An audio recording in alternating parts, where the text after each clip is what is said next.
Welcome to OneShul, the world. Ya ba ba ba bum bum bum bum bum. Ya ba ba ba bum bum bum bum bum bum. Ya ba ba ba bum bum bum bum bum. Yum ba ba bum ba ba bum bum bum. Yum ba ba bum ba ba bum bum bum. Yum ba ba bum ba ba bum bum. Ya ba ba ba bum bum bum bum bum.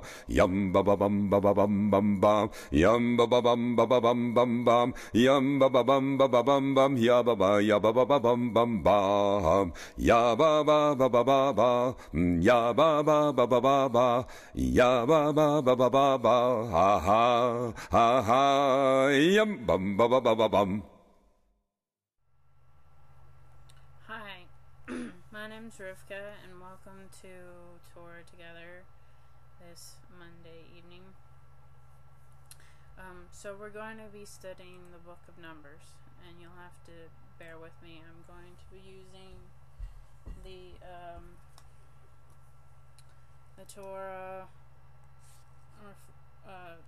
Union for the Reform Judaism. My JPS is just way too small to read, but I also have available the Stone Chumash edition, and it's Chaim, so we have all the bases covered. If you want to make a point of order, and please do ask questions and answer questions and pose questions and again answer questions. So we'll get started here, and we're going to do Korach, Numbers 16 verse 1 to 18:32. So the first thing we have to do is read the first verse, and it says, "Now Korah, son of Itzar and son of Korath, son of Levi, betook himself among with Dathan and Abiram, sons of Ehab, and On, son of Peleth, descendants of Reuben." Okay. So let's first figure out who we're dealing with, right? So first we're dealing with the Korah. Levi, Korath, Issar, Korah. Okay, so now we know who he is. Now, we can look over here at this one, and we can look at Reuben's line. Now, I found the differentiation in the wording in the Stone edition to be much more informative about the actual lines. So we have two sections of the of Reuben's line coming down here. Now let's take a look at where they live. You can see here this is Reuben, and Korach is here. So they probably would intermingle an awful lot. You can see just, how close quarters they would be and what they would be speaking of. So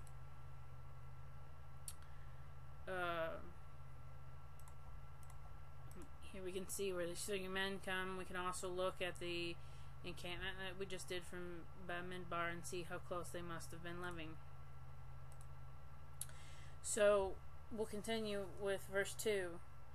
The descendants of Reuben, to rise up against Moses together with 250 Israelites, chieftains of the community, chosen in the assembly, men of repute. So they go, "Hey there, hold on. You're telling us we're the chosen and we're in a covenant with Hashem, but they only speak to you? Why should you and your brother be in charge of all of this if we are all holy in this community?" Right? Valid question. Now, if you were Moses, how would you answer that? Well, the assembly's getting together and they're starting to get rowdy, and verse 4 says, "When Moses heard this, he fell on his face. Then he spoke to Korath and his company, saying, 'Come morning, the Eternal will make known who is God's and who is holy, and who will grant him direct access. The one whom God has chosen will be granted access. Do this. You, Korath, and all your band, take fire pans. Tomorrow put fire in them and lay incense on them before the Eternal. Then the man whom the Eternal chooses, he shall be the Holy One. You have gone too far, sons of Levi.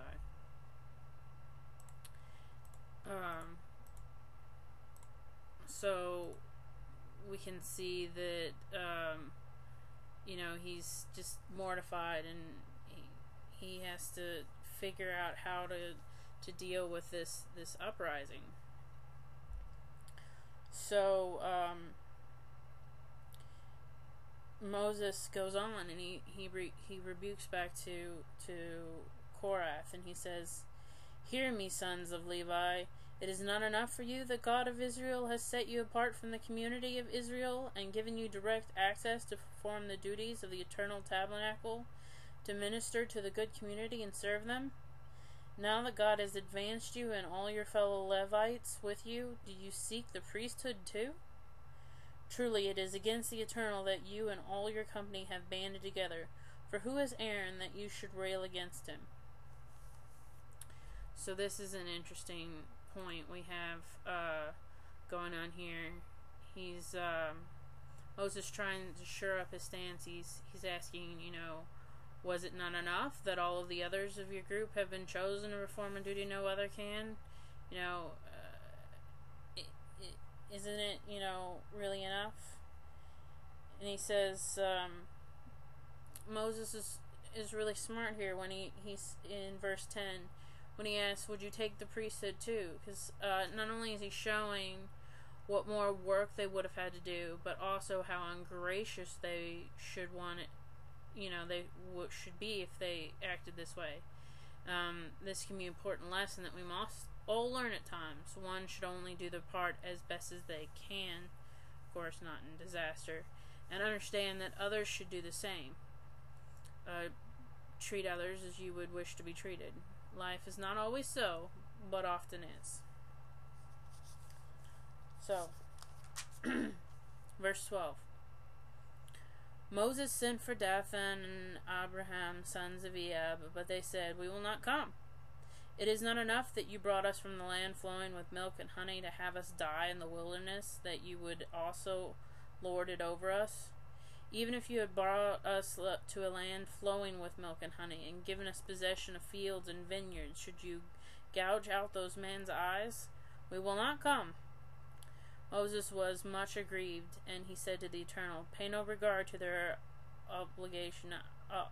I have not taken the ass of any one of them, nor have I wronged any one of them. So, here we come once more, the seeds of rebellion sprouting out at quite an astonishing rate. They, are rebuking Moses and defying him. They rebuke Moses, and in that way Hashem, by their milk and honey-filled words. Moshe says to Hashem to ignore them. He says, I have not taken a thing from these well-off men. So he's saying, my position is safe. I'm not doing this out of want for something. I'm doing this because you are telling me to do so. So, what happens next? Verse 16. And Moses said to Korath, tomorrow you and all your company appear before the Eternal, you and they and Aaron. Each of you take his fire pan and lay incense on it, and each of you bring his fire pan before the Eternal, 250 fire pans. You and Aaron also bring your fire pans. Each of them took his fire pan and put the fire in it, laid incense on it, and took his place at the entrance of the tent of meeting, as did Moses and Aaron. Korath gathered the whole community against them at the entrance of the tent of meeting, and the presence of the Eternal appeared to the whole community. So Moses sets up the showdown, alright? He lays the line out, and he says, let's line up all those who are questioning Hashem, and we'll sort this out.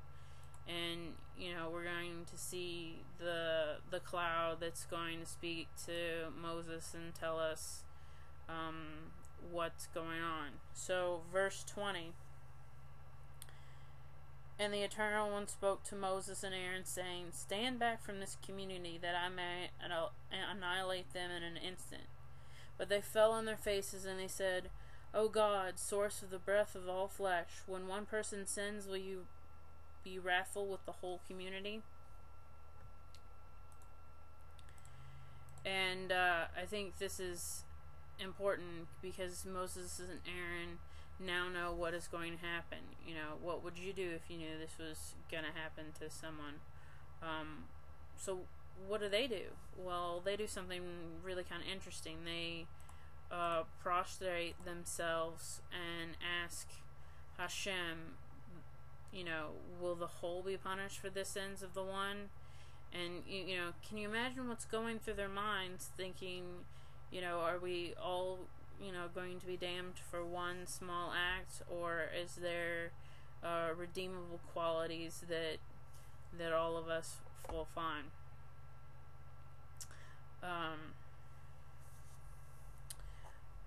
Verse 23. The Eternal One spoke to Moses, saying, Speak to the community and say, Withdraw from the abodes of Korach, Dathan, and Abiram. Moses rose and went to Dathan and Abiram, the elders of Israel following him. He did address the community, saying, Move away from the tents of the wicked men, and touch nothing that belongs to them, lest you be wiped out for all their sins. So they withdrew from about the abodes of Korah, Dathan, and Abiram. So they've all withdrawn. And this lovely engraving shows us that now Dathan and Abiram had come out, and they stood at the entrance of their tents with their wives, their children, and their little ones. And Moses said, By this you shall know that it was the Eternal who sent me to do all these things, that they are not of my own devising. If these people's death is that of all humankind, if their lot is all humankind's common fate, it was not the Eternal who sent me. But if the Eternal brings about something unheard of, so that the ground opens its mouth and swallows them up with all the belongings to them, and they go down alive into Sheol, you shall know that these men have spurned the Eternal. Sacredly they had finished speaking all these words when the ground under them burst asunder, and the earth opened its mouth and swallowed them up with their households, all Korah's people and all their possessions. So, it's an interesting older engraving. So the community's doing, you know, as its instruction, you know, but it's here. It's interesting to note that Dathan and Abiram came out of their tents with all, even their little ones, for it's going to be the end of their lineage. The wrath of Hashem may have been diverted from the whole community, but not from the entire line of these two men. Further, one finds that although Korah is devoured by the earth in Numbers 26:11, one can find reference to his line's continuation. So, I'm making this speculation, but it seems that Moses' question to prayer of all not receiving punishment as a whole, when only one has transgressed, may have stemmed to Korah's line, thus, you know, letting it propagate. This might also have been a question of workforce, where Dathan and Abiram are challenging power because they're of Reuben's line, the firstborn, and thus they should believe they have inherited the rights of the firstborn. Korah's challenge seems to stem from being a Levite, but not a priest. I think since the Levites have been set aside by Hashem, and a question over this has been discussed in Numbers 16:8 and 16:9, then this line already belonged to Hashem, and thus were not one of the wicked ones devoured. They were Korah. They were Korach. They were still of the first line, and so they were taken. So I thought this picture, thanks to Chabad, was very interesting, showing the crack of what happens where there's only a little bit left. And although 1632 and the ground And the earth opened its mouth and swallowed them up with their households, or Korach's people and all their possessions. This may be taken to mean that his house alone, and not any of his adult heirs. This may help establish where these rebellious men were coming from. Okay, so they had families to think of. So youthful rebellion is not really the part going on, but maybe it was the fact that these men had households, and in Korah's case, even adult heirs to look after their inheritance rights. And if the first entire generation's not going to make it to the land of milk and honey, then they have to look out for their heirs. So of course it simply could have been, a moment of, if Moses can do all this with his faults and lead us in such a, great fashion, why can't I do it better? And I wonder what you think about that. How do you think he feels? So we'll move to chapter 17:1. The Eternal One spoke to Moses, saying, "Order Eleazar son of Aaron the priest to remove the fire pans, for they have become sacred, from among the charred remains, and scatter the coals abroad. Remove the fire pans of those who have sinned at the cost of their lives, and let them be made into hammered sheets as plating for the altar. For once they have been used for the offering to the Eternal, they have become sacred, and let them serve as a warning to the people of Israel." So we've got this intense fire.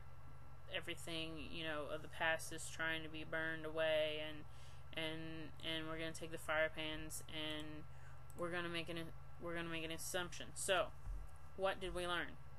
Well, we learned that the fire pans of the 250 men that were swallowed by the earth, their pans were not, obviously. So not all of their possessions. Interesting point. But one can also see that once something has been offered to Hashem, it becomes holy. So we got a bit of law there. Then we must question, are these just physical things or spiritual things as well? Sort of a metaphysical ideology there. Question. What other thoughts might you have on this? What else? How is this a warning to Aaron and his sons that they not have to have this type of showdown with Hashem? So, verse 16. The Eternal One spoke to Moses, saying, "Speak to the Israelite people, and take them from the chieftains of their ancestral houses, one staff for each chieftain of an ancestral house, 12 staffs in all. Inscribe each man's name on his staff, there being one staff for each head of an ancestral house. Also inscribe Aaron's name on the staff of Levi. Deposit them in the tent of meeting before the pact, where I meet with you. The staff of the man whom I choose shall sprout, and I will rid myself of the incessant mutterings of the Israelites against you." So we've got once more, Moses and Aaron must run to the aid of the community. They must, stop and slow the wrath so that they remain in control of the community. They've got to figure out, what are they going to do. So Moses spoke thus to Moses, verse 22, Moses deposited the staffs before the Eternal in the tent of the pact. The next day Moses entered the tent of the pact, and there the staff of Aaron and the house of Levi had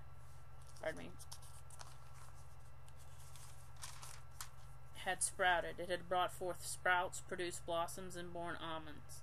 Moses then brought out all the staffs from before the Eternal, and all the Israelites, each identified and recovered his staff. So now we see that, Aaron has to be chosen for the priesthood. He's the one who the Eternal passed on his right to. So Moses' power isn't challenged any longer, and Aaron's power isn't challenged any longer. We've really hit the climax of the rebellion and death. So,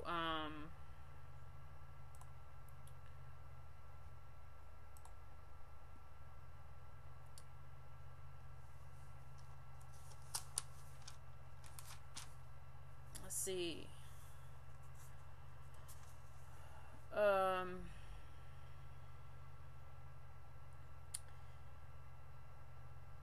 17:13.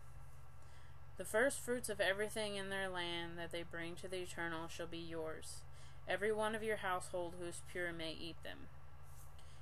He's saying, I give to you, to the Levites, grant the gifts of the first fruits of everything.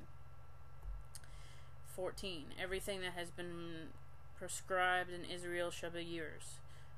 So, they, really have everything, the best of everything. But now, remember, it's, there's going to be consequences later. There always is. So 16. Take as the redemption price from the age of 1 month up the money equivalent to 5 shekels by the sanctuary weight, which is 20 gerats. So it's about 5 shekels. But the firstlings of the cattle, sheep, or goats may not be redeemed. They are consecrated. You shall dash their blood against the altar and turn them fat into smoke as an offering by fire for the pleasing odor to the Eternal. But their meat shall be yours. It shall be yours like the breast of an elevation offering and like the right thigh. Verse 19. All that is sacred gifts that the Israelites set aside for the Eternal I give to you. To your sons and to the daughters that are with you, a due for all time. It shall be an everlasting covenant of the salt before the Eternal for you and your offspring as well.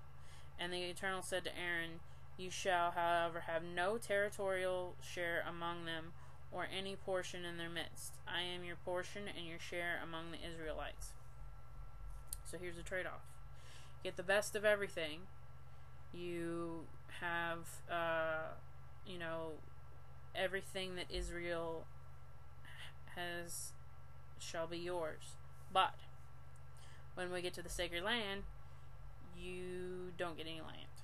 So you're just taken care of by the offerings that are in the temple. Interesting. What would you do? So here we have the great compromise, and what does the Jew, done in the past? He's always looked for the diplomatic solution, though it has always been of a warrior tribe. So Hashem tells Moses what should he do to further prevent the vote. How is this done?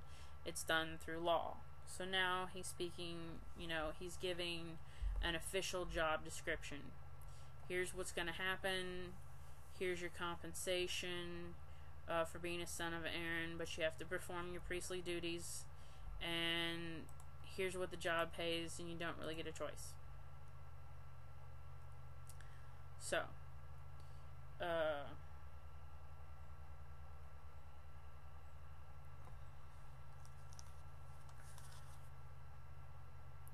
18:19. All of, we read that. So you remember the compromise. This is our catch. You get the goods, but you don't get the land.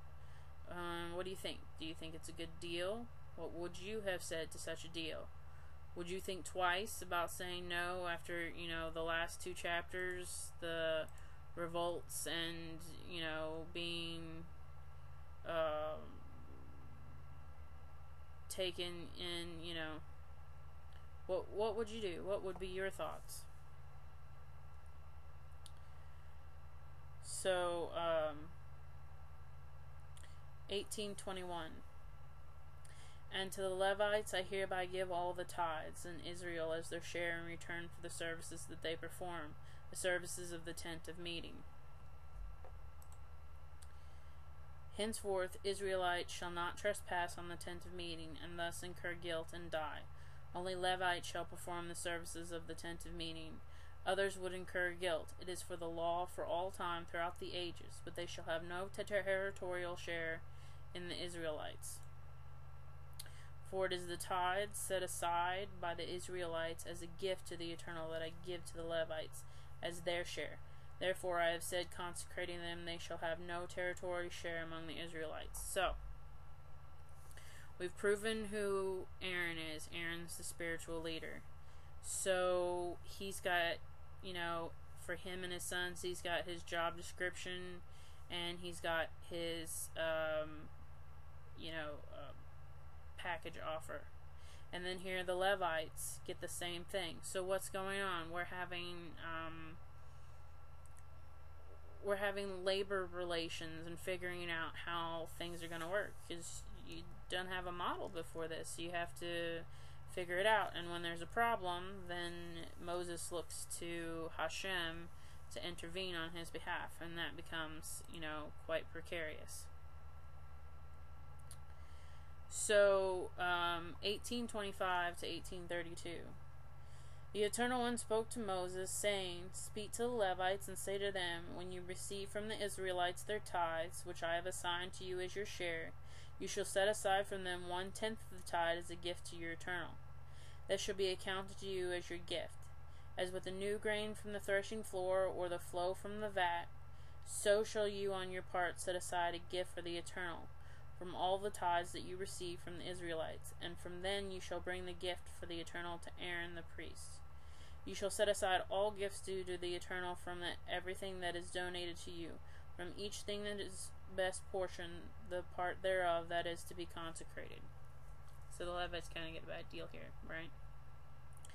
They get all the tithes, but they have to give a tithe of themselves, which, might go back to the idea that even the poorest man should tithe just to know how it feels. But, so they have to tithe too to the priests, and I can imagine that was a bit of a revolt, but after having, the rebellions before being quashed, I can only imagine what they would see. So it says in verse 30, Say to them further, when you have removed the best part of it, you Levites may consider it the same as the yield of the threshing floor of the vat. You and your households may eat it anywhere, for it is your recompense for your services in the tent of meeting. You will incur no guilt through it, once you have removed the best part from it. But you must not profane the sacred donations of the Israelites, lest you die. So you, too, must also